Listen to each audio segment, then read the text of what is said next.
Manakaly vola rovotra na simba ny asan'ny Théo sy Jean-Claude. Le vola ratsy zany a le tena ratsy izy misy le tapaka tsisy ilantsony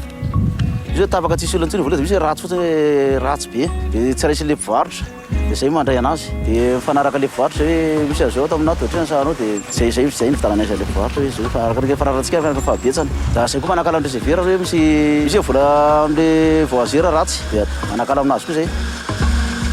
nanomboka teo amin'ny efataona mahery eo zany zay niasa nataonay na 10 eo mahavita 30 kilomètre eo zany zay tonga ny Sabotsina Mena tonga ny Motromanjaka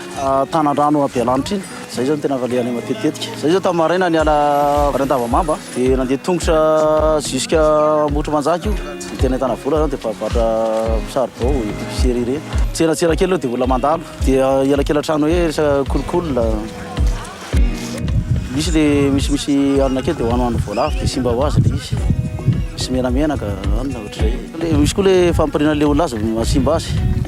misy le to de atsofoka any am-posy to de forotra be anona ronjato sy arizato no tena be simba raha nyteny zany tokony ampiasa le portefeuille le olona misy zao ny olona manana